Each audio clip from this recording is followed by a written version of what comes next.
Ranking these grains from S to F. S stands for superfood, and F means it belongs in the trash. Before we dive in, make sure to tickle that subscribe button and give this video a thumbs up if you're ready to enhance your gut health with me.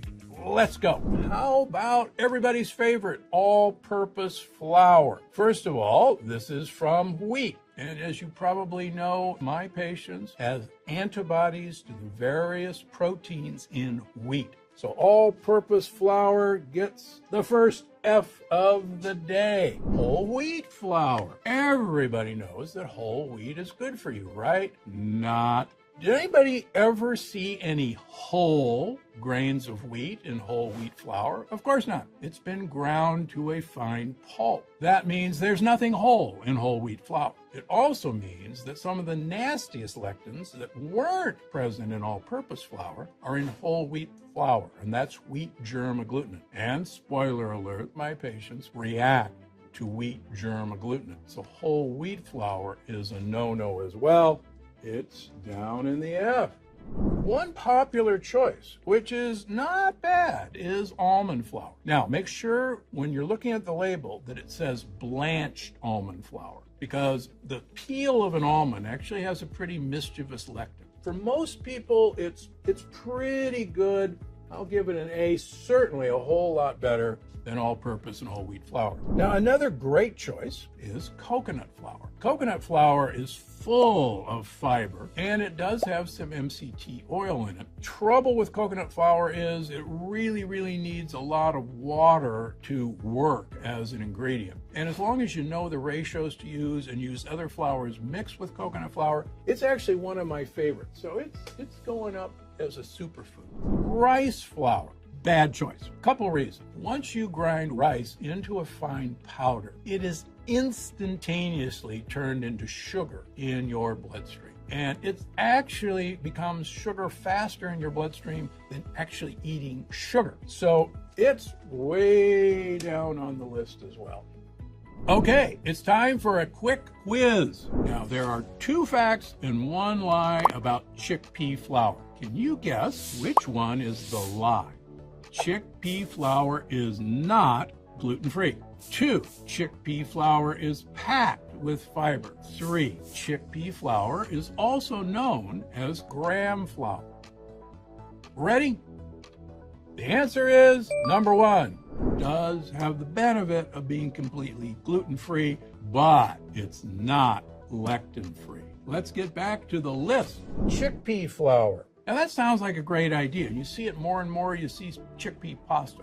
But chickpeas are part of the legume family, and they are loaded with lectins. So even though this sounds like a gluten-free option for those of you trying to go gluten-free, it is not lectin-free. And I see so many people thinking they're being safe with chickpea flour. It's down in the F category. Darn it. Buckwheat flour. Now, you know, when I was first researching lectins years ago, I was pretty doggone excited about buckwheat because buckwheats seemed to meet all the criteria I was looking for, except buckwheat is loaded with lectins. So as much as I really wanted to like buckwheat flour, darn it, it's not any good. Down in the F. Well, you're saying, but what about everybody's favorite oat flour? Oats aren't gluten, but oats have a protein that cross-reacts with gluten. Almost all of our oats in the United States, even the organic ones, test positive for, are you ready for this? Roundup. Yep, Roundup's in your oats, even some of the organic varieties. That's glyphosate for you purists. Plus, there is a herbicide that is against the law to be sprayed on oats to stunt the stalk growth so it's easier to harvest, that the EPA now allows at much higher concentrations, even though it causes cancer. And every oat product tests positive for this herbicide. Oat flour has a lectin that cross-reacts with gluten. It's loaded with herbicides and pesticides. F. Let's try quinoa flour. Well, everybody knows that the Incas lived on quinoa. What everybody doesn't know is that the Incas did not eat quinoa without first fermenting it. They let the bacteria eat the lectins, and then they cooked it. That's not what's done with quinoa flour. So quinoa is loaded with a nasty lectin. It's a D, but it's really an F. Oh, millet flour and sorghum flour. It turns out that millet and sorghum do not have a hull. They're one of the few grains that don't have hulls. And it turns out the hull contains most of the lectins. So both millet flour and sorghum flour are lectin-free. Fun facts, millet in particular is very drought tolerant. It requires extremely low amounts of water to grow. And quite honestly, in the time of drought taking over the world, millet is now looked at as a super grain for so many reasons. With a proviso, so that's a superfood, millet and sorghum. Now, before we really say, oh my gosh, I finally found something I can use, understand that whenever we take a whole food, like millet or sorghum, and grind it up into a fine powder, it becomes much more easily digested and much quicker to turn into sugar in our blood. And I see many of my well-meaning patients who go crazy for millet flour food, sorghum flour food, their triglycerides raised. So you got to be careful with this. This is not free food. Rye flour. Sorry, rye is loaded with gluten. It is not a substitute for anything else.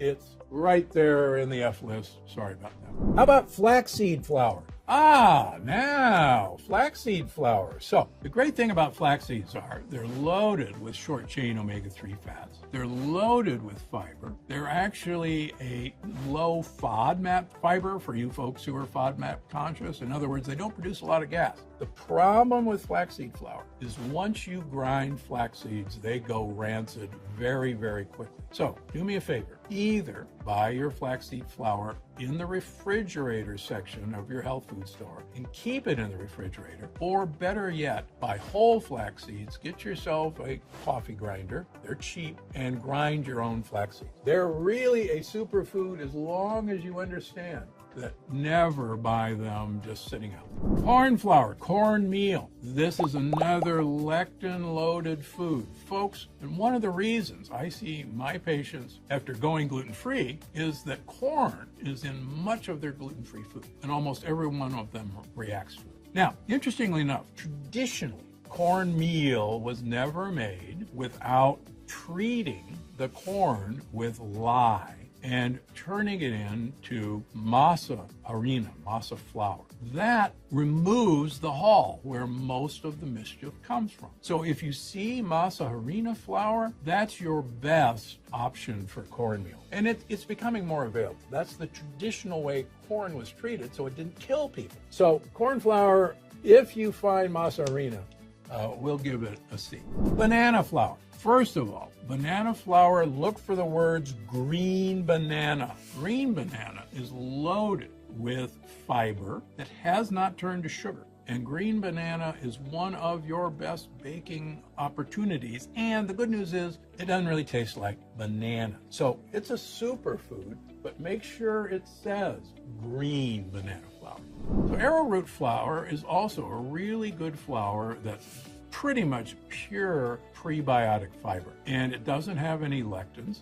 Most roots don't have lectins. They use a different system of protecting themselves. So arrowroot flour, as well as tapioca flour, another cousin, the cassava flour. Cassava and tapioca flour are almost the same. All of these are really useful for another workable flour, with the proviso that I talked about before. Once you grind up these things into a fine powder, they turn into sugar rapidly. So use with caution. But we're going to put tapioca and arrowroot and cassava flour up in the A list. You can absolutely use them for baking. Einkorn and spelt flour. Well, these sound like ancient grains, and you see them advertised as ancient grain. Sorry, folks. Ancient wheat is the same as wheat. And just because it's old wheat doesn't make it any safer. They're both loaded with gluten and all the other wheat proteins. Don't buy into the ancient grain marketing hype. These are anciently good at making you ancient. All right. The super ones, coconut flour, sorghum flour, millet flour, flaxseed flour, you grind yourself or keep refrigerated, green banana flour, almond flour, tapioca flour, arrowroot flour, cassava flour. These are all great baking options. Please, please stay away from this. These are the troublemakers in your diet. When we remove these troublemakers, folks, your health will improve dramatically.